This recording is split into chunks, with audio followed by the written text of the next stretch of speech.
You are listening to the FEBIS podcast, and my name is Sylvia Amaral. To know more about FEBIS, visit our web at www.febis.org and follow us on LinkedIn, Facebook, and Twitter. Please subscribe to our podcast and stay tuned.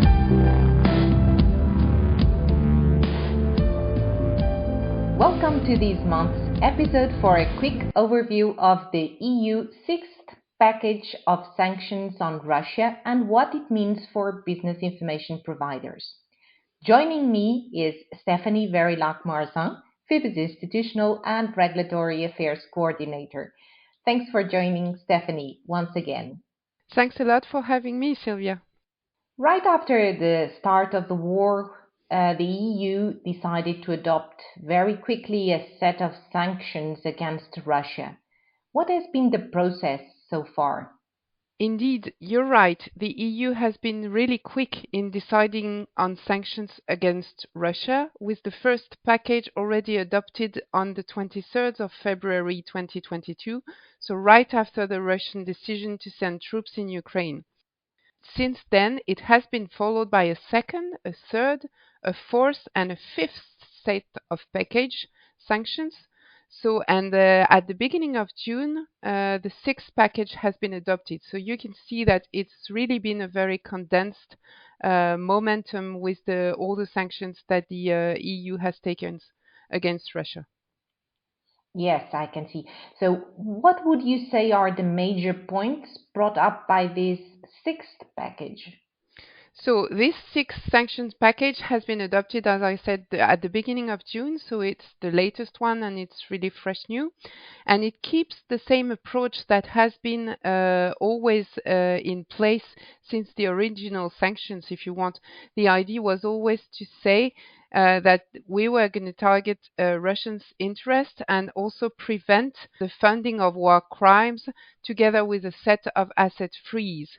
But the sixth package goes a little bit deeper into some of the policies and some of the concrete sanctions and measures that it's taking, especially in different sectors, like for example oil and energy. So if we want to have a kind of a global overview of this sixth package of sanctions, we could say that it's really centered around five major elements. So the first one is about the oil import restrictions.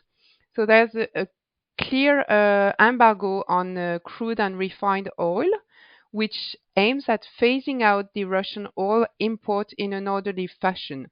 And the idea here is to say that there should be a 6-month period for the seaborne crude oil spot market transactions and also the execution of existing contracts. So it can still be permitted 6 months after the entry into force of the sanction. While for petroleum product, this will be permitted for 8 months after the entry into force. This is the general rule, but there are a few member states who are really highly energy dependent on Russia, and they have negotiated a little bit of a adaptation period, if you want. So this is the first point, which is really crucial if you take into account the whole energy crisis that the EU finds itself into, and it's probably going to have a very big impact when we come for the next winter period. So important for us as a business information providers, B2B providers, let's say, one of the key elements here is, of course, to look at the sector, so the impact that's going to have on the energy sector, but also to look at the measure regarding the execution of contracts and the fact that the moratorium might be a little bit phased out. So interesting to think about that in terms of payment terms, for example, and contracts that have late payment approaches. Then the second element of this sanctions package is about the oil transport services prohibition. And in the same way with the oil import restriction, there is a window period of 6 months.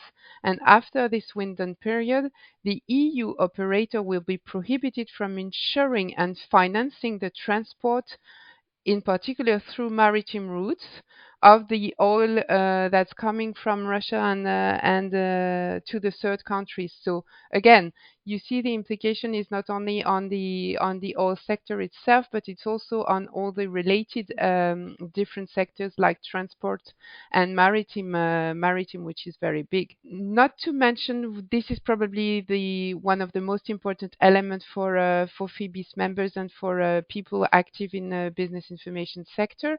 The third point is about the financial and business services measures. So this is not new. It has been put in place since one of the first sanctions package. But I think in the fourth one there was already some clear discussion about asset freeze and some of sanctions of some banks. So here in this package you have an additional three other Russian banks, one of the biggest one that are removed from SWIFT. So they don't have access to the SWIFT real-time, payment platform system, which is of course very penalizing for them. Secondly, the measures on trust have been refined and appropriate exceptions have been laid down, but in a revised version of the provision.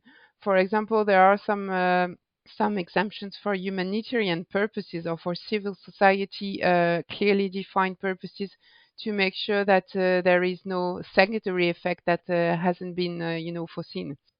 And the provision of certain business relevant services, so directly or indirectly, such as, for example, accounting, auditing, statutory audit, bookkeeping, or tax consulting services, but also business and management consulting and public relations services to the Russian government, as well as to legal persons, entities, or bodies established in Russia, are now freezed by the sanctions. So it's a huge impact because, of course, we can have some ramification here where you would be where one of our clients, let's say, would be involved in providing some business services to Russian enterprise. If they are now listed into the sanctions package, it's going to be forbidden. So this is a big element, and I think it's really stressing the need to have a clear picture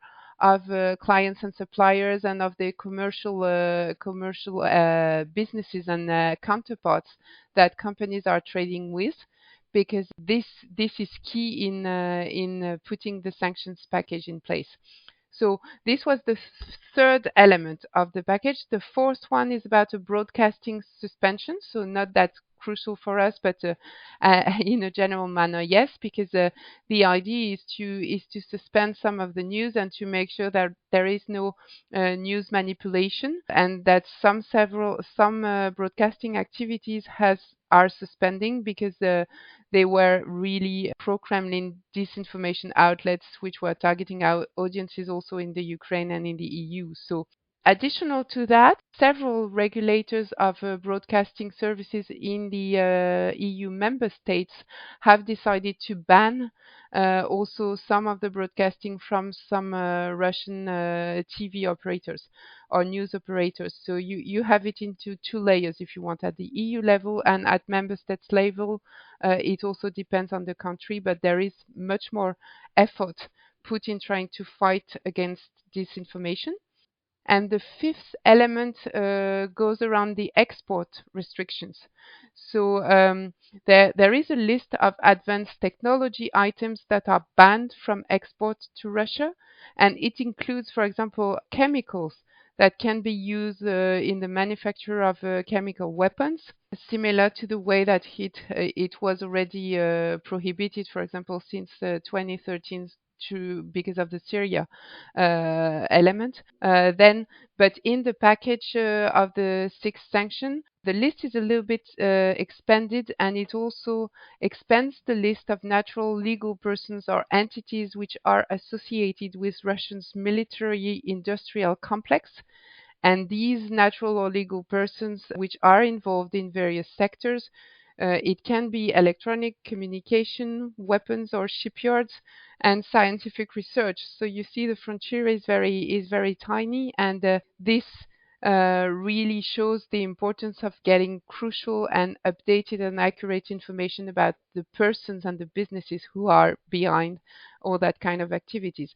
And one of the key aims of the EU when adopting this sixth package was also to bring this update to make sure that the EU was in alignment with the United States measures. So the idea is to really try to have a global approach, especially on this question of the export restrictions.